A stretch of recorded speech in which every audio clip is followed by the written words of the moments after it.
Hello, everybody, and welcome to this 11th episode of Closing Out the Week with the Closers Podcast. I'm your host, as always, Mark Alvarado, and I'm here to talk about the Closers Podcast Alumni Football League, Fantasy Football League. It is the last episode that I will be talking about this exclusively because September will end after this. And we'll go back to more just random topic discussions on the Closing Out the Week instead of having this targeted fantasy football. I thought it was a good idea, but honestly, I got really bored really fast with this. So yeah, man, I mean, sometimes you win, sometimes you lose, and you got to roll with the punches. I rolled with them.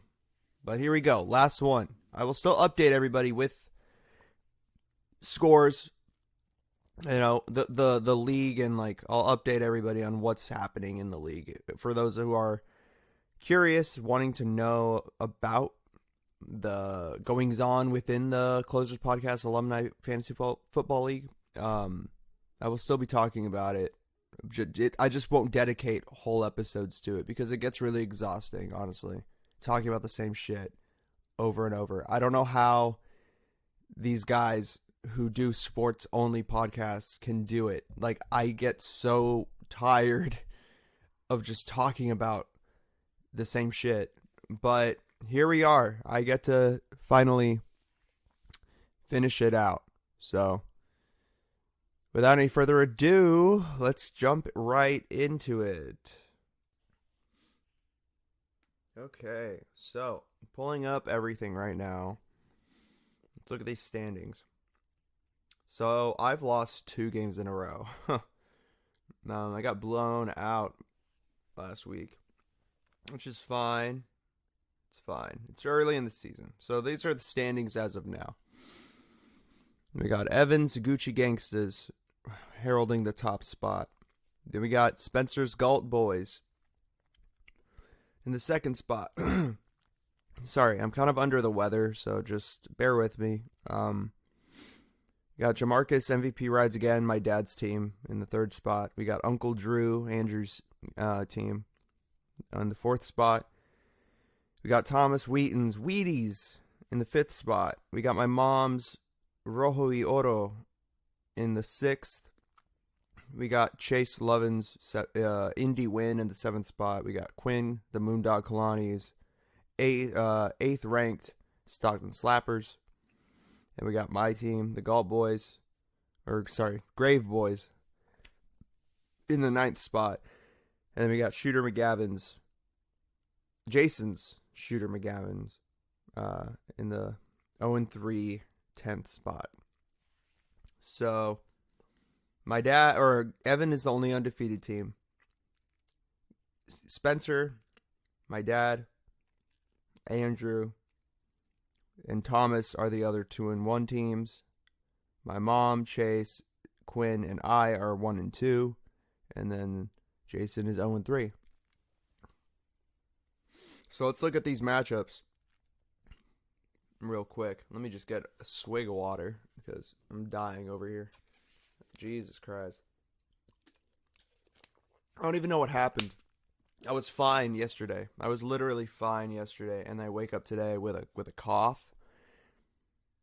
And then it's just morphed into me just getting sick in the course of fucking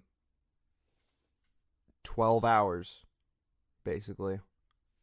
So shitty. No, whatever. So I play my mom this week. So Grave Boys play Rojo y Oro. The Gucci Gangstas, which are undefeated, are playing the Stockton Slappers. Old rivalry right there. We got Uncle Drew playing Thomas's Wheaties team. Uncle Drew being 2-1 and Wheaties being 1-2. Or actually, they're both 2-1. Sorry, my bad. And then we got the no-win Shooter McGavin, Jason's Shooter McGavin team, playing against my dad's team. Jamarcus MVP Rides Again. And then we got Spencer's Galt Boys playing against Chase's Indie Win. So it's going to be very interesting week of fantasy football. Let's look at some of these moves that were made recently. So I don't think anybody's kept track of who's on which team, because I definitely haven't. There's been a lot of movement since the last episode. That was 2 weeks ago. So we'll just go through like guys I like, guys I don't, and which teams they're on, and then we'll call it a day. So I like the fact that I got the Green Bay Packers defense. First of all, they're a stud defense. Like, they're really, really, really, really good. And they're gonna keep the Packers in playoff contention, even if Aaron Rodgers can't do it. Like, that defense is pretty solid. And I got them.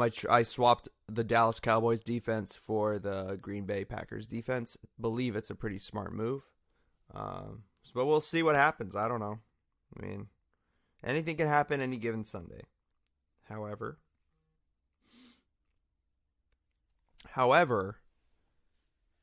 I believe not this Sunday. I don't think anything crazy is going to happen this Sunday. Honestly, I think everything's going to fall in line, and I'm going to kill my mom. God damn it! I don't want to say that I'm going to kill my mom because that sounds really bad.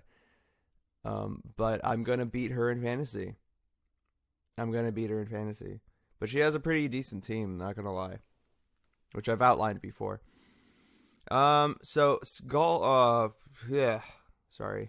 Spencer picked up Sterling Shepard and dropped Kenyon Drake. That is a good move. Like that move a lot. So Sterling Shepard has a lot of a higher ceiling now that Eli Manning is now benched. And Danny Dimes is now at the helm of the New York Giants franchise. I believe it is a good move to take him. And I believe he will be a very productive receiver this season. His team is already really good, and he just got better, so good for him. He also dropped Deshaun Jackson and picked up the Pittsburgh Steelers defense. Now, I'm a little shocked at this just because, like, look, Deshaun Jackson can come back at any time. I don't know how bad his abdomen strain is, but I'm going to assume it's soon. Someone's going to pick him up next week. Like, it's going to happen. So you're basically, like, one of the lower ranked teams, is going to pick up Deshaun Jackson. That's just going to happen. So I believe this is a pretty big risk for Spencer to take a defense and dropping Deshaun Jackson. I know he probably has no other choice, but I don't like that move, really. And then we got Andrew picking up kicker Matt Gay of the Tampa Bay Buccaneers and dropping Brandon McManus, the kicker for the Denver Broncos. I like this move just because the Broncos are trash. They can't even get in the red zone, so no one can even. This guy can't even like get in range to kick a fucking field goal, so it doesn't make any sense. I mean, Matt Gay is fine. I mean, he had a pretty good week, right? Yeah, he had a pretty good week against the Giants, right? Is that who they play? Yeah, the Giants. I mean, he's been consistent all season, but I just I don't know. I mean, kickers are so hard to predict. It's hard for me to be like, I love it or I hate it. I just like the fact that he got rid of the Denver Broncos kicker. It makes his team better, so good for you, Andrew. Then I picked up the Green Bay Packers defense. Evan picked up Alexander Madison and dropped Duke Johnson. Good move. Madison is a better running back, and he's going to get you more points. Will Duke Johnson have some surprise breakout games this season? Yes, he will. But I believe Madison has a higher ceiling, and he's just a better player overall. So he's going to factor, and he's in a better offense. Ground game wise, he's in a better system that accommodates to the run, in the Texans system it doesn't really happen. It's all Deshaun Watson all the time, and he's chucking it up. So Alexander Mattison is going to have a higher bigger opportunity to to get some more points. So it makes more sense. Makes more sense to have him than Duke Johnson. Now, Austin Hooper and dropping Vance McDonald. Well, yeah, Austin Hooper had a great game last week, but I still believe Vance McDonald is a better option. Why? Because at the end of the day, I believe that the Steelers' offensive line is better than the Atlanta Falcons' offensive line. And I don't think Matt Ryan is as accurate as he used to be. It's going to be harder for him to just find targets in general. It has been harder for him to. Yeah. Although Mason Rudolph was very subpar in that game, it's only his first start. We'll see what happens. But I just know how much young rookie quarterbacks love to rely on their tight ends. So I believe that Vance McDonald, in a couple weeks, will be on a team in this league. For now, Austin Hooper makes sense, but I just feel for the long term, Spencer might pick up Vance McDonald again. Austin Hooper, in my opinion, is too volatile. And then we got Andrew, Uncle Drew, picking up Daniel Jones and dropping Carlos Hyde. Daniel Jones, of course, is the quarterback for the New York Giants. Carlos Hyde is a running back for the Houston Texans. I like the move just because Carlos Hyde is literally doing nothing in Houston, and Daniel Jones just put up nearly Mahomes-like numbers in his first start.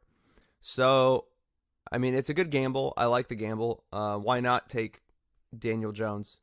Why not buy into the hype? Like, it's so much fun to buy into like a rookie quarterback that's just coming out of nowhere. It's just cool. Like, why not? Excuse me. And on that same accord, my mom picked up Wayne Gallman after dropping.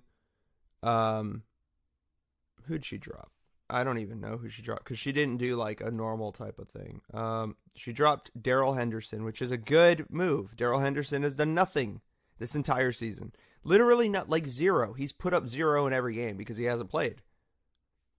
So, it's a great move by my mom. She got a lot of value in that move. She dropped a guy who has done nothing this season and is getting a guy who is going to inherit Saquon Barkley's workload. So, yeah, man. I mean, fuck it. Why not? Let's see.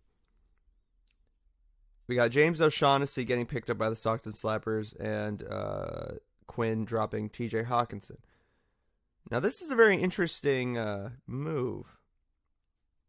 I mean, O'Shaughnessy is more consistent than Hawkinson, but I believe Hawkinson has a higher ceiling. He has put up 1-point games every week since the first week, so I understand why. But maybe he just likes Gardner Minshew better than Matt Stafford at this point. I wouldn't doubt it. I wouldn't put it past him, but who knows? Like, I don't know his thinking there. And then I picked up Frank Gore and I dropped Tariq Cohen because I'm tired of it. I am tired of just seeing Tariq Cohen not be able to get it together these past 3 weeks, man. It's very, very, very frustrating. And Frank Gore is immortal.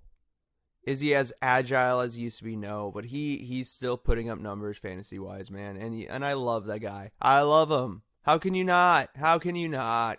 Okay? Especially since Singletary's out, the other running back for the Buffalo Bills. He's going to get more volume. It's just great. It's a great pickup by me. I just love it. Other notable pickups that I liked. My mom picked up Will Dissly and dropped Kyle Rudolph, which I thought was a smart-ass move. Will Dissly, the past 3 weeks, has put up 2 points in his first game, then 22, and then 18. Really strong weeks. And they didn't go up against like slouch defenses. Like Pittsburgh is not that bad. I mean, are they great? No. Are they bad, though? No, they're like an average defense. New Orleans, really good defense. And he put up 18 points on them. Like, wow. Wow. And then you look at Kyle Rudolph, and Jesus Christ. Look at this dude. 0 points, 3.9 points, and 2.1 point. Like, what? What? Stupid. Super dumb. Let's see. Another move that I liked was I just like Greg Olsen. I mean, he's the man. I know Njoku's out, so Wheaties had to make the move to at tight end. They had to switch it up, but I like the move. I like getting Greg Olsen. It's a good move. Now, predictions for this week. Let's see who's gonna win and who's gonna lose. Well, I believe. Well, we're gonna be looking at these charts right now to see who's gonna win, who NFL.com believes is gonna win, and who's gonna lose. So right now, I'm projected to lose by my mom by about 14 points. And let's see why. Well, she has the better quarterback. She has Patrick Mahomes going against Detroit. So look, it's not looking good for me there. I have Josh Allen though going against New England. I really feel he's going to bring it. I'm really excited to watch him play in that game. But I don't know. I'm not going to go piece by piece, but because that will take way too long, which I've learned the hard way. But overall, my mom has better receivers, I'd say, at this point, and better running backs. And I believe I have a better flex player in Marvin Jones over Kerryon Johnson at this point, but I don't know. I believe I have a better defense. I believe the Packers' defense is better than the Jaguars' defense, and I believe I have a better kicker, too. Well, actually, no, that's a lie. Justin Tucker is the god, so no. Yeah, she just has favorable matchups going up and down her list. She has dudes playing Detroit, Arizona, Miami, Cleveland, and Kansas City, and Denver. Like, how can you not have points when you're going up against those types of teams? And then I have guys going against New England, the Giants, Indy, Philadelphia, Baltimore, Atlanta. Like, all those defenses that I'm going up against are not that bad. Like, they're okay. But my mom's going up against some really shitty defenses, so that's why it's going in her favor. All right, let's look at the next game. Gucci Gangstas versus Stockton Slappers. Right now, the Gucci Gangstas are seen to be the favorites. They are up by about 3 points. The Gucci Gangsters are favored 121.41 to the Stockton Slappers 118.18. And let's see why. Well, it looks as though Quinn has not updated his lineup, so his tight end is not in. Once he puts his tight end in, he actually will be up by about 3 points. So, with that being the case, he's going to put in O'Shaughnessy of the Jaguars in that spot. So, it just looks as though, to me, that Quinn has better matchups, just like my mom does. Evan's team has some pretty steep matchups, dude. Like, Dalvin Cook's going up against Chicago. Nick Chubb's going up against Baltimore. Hopkins is limited in practice, which is not boding well for me in my other league because I have DeAndre Hopkins. But for this league, it doesn't matter to me. He is limited participation when they're playing against Carolina. Cooper Kupp's going against Tampa Bay, which that's not a challenge at all. Jared Cook has been fucking horrible. So, I mean, he's going against Dallas, and those linebackers there, man, they're pretty good. Chris Godwin hasn't even participated in practice. Who knows if he's going to actually do anything? And then the kicker and the defense. Like, the Saints defense going against Dallas. Dallas has been really good this season, man. I don't know. Yeah, it's just all around. Evan has bad matchups on his list, and Quinn has good ones. So I'm going with Quinn. I think Quinn's going to pick it up, and he's going to hand Evan his first loss of the season. Quinn will improve to 2-2. Evan will drop to 3-1, and the season will officially actually begin. Once there's no more undefeated teams, the season starts. It's so hard to go undefeated in fantasy. I don't get it. And then this game, let's see. Uncle Drew versus Wheaties. As of now, Wheaties is favored 134.69 points to Uncle Drew's 125.57 points. It looks to me, just at a glance, that Andrew has better matchups. So I'm curious as to why the Wheaties is favored. Let's see. Oh, it's because Wheaties has just as bad of matchups. Yeah, okay. So I would go just off the eye test with Andrew's team, just because I really like Mark Ingram going up against the Cleveland Browns this week, and I like Ezekiel Elliott going against New Orleans. Those are really good players going against really sus-ass defenses. James Conner has not been himself. Alvin Kamara is hit or miss. And those two guys, Mark Ingram and Ezekiel Elliott for Andrew's team, are pretty good. Those are backs you definitely want, and he has them. So I'd probably go with Andrew. He has the matchups overall are about the same. But I just feel like, and the way that Keenan Allen's been playing, and they're going against Miami is playing the Chargers this week. I really think that Keenan Allen's going to have another good game. Everything's just going in Andrew's favor, which really fucking pisses me off. But yeah, I think he's just going to get another dub this week. But who knows? And the fact that Wheaties is starting Jared Goff, like, get out of here, dude. Get a real quarterback. Disgusting. All right. Now we got Shooter McGavin. The winless Shooter McGavin going up against my dad's Jamarcus MVP rides again. Right now, Jason's team is actually favored by 11 points. Now, let us see why. Oh, it's because my dad has started Kareem Hunt, who is suspended in place of Saquon Barkley. I know he's not going to listen to this because he doesn't listen to the podcast anymore, because just like everybody else, everyone's gotten bored of it. I understand. But if you're hearing this, Dad, what are you doing? Kareem Hunt is suspended. Saquon Barkley is out for 4 to 6 weeks. And Ito Smith is out too. Your only running back that is healthy on your entire squad is James White. And he had to miss last week because of the birth of his child. You have no running backs. How can you not see it? How? It's so easy. It says suspended right next to Kareem Hunt's name, dude. Like, I don't get it.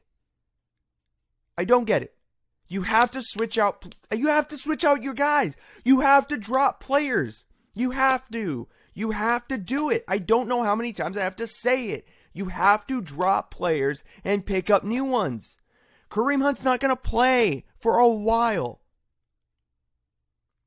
Ito Smith is done too. And he wasn't even that good of a back when he was able to play. Saquon Barkley, keep him on your bench. But you can't, like, you have one guy. That is horrible. Have some sight. How can you not see? Like, I don't get it. Jesus Christ.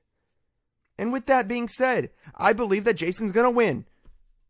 Just because he can actually read this. Like, I don't understand. It makes... And I'm upset over this because I've told my dad for years. Years upon years that, look, you have to pay attention to fantasy. And he will even parade around saying how easy fantasy is to play. How you don't have to really commit any time to it. It's pretty chill. And I agree. But when you don't even look to see who's healthy on your team, who's actually going to play, what are you doing? What are you doing? It doesn't make any sense. No sense at all. Drop Kareem Hunt. Drop Ito Smith. Get some new guys in there. Trade somebody. Jesus Christ, just do something, man. You're 2-1. You could have made the playoffs last year if you just would have listened to me and would have gotten other players in there. But no, you stuck with your guys and you started players that didn't even play. Last week, you would have won if it wasn't for you starting James White. If you would have kept up with it, you started him when he was inactive. Come on.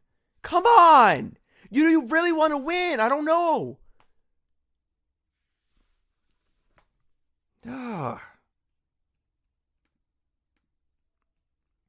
All right, and then last game, Indy win versus Galt Boys.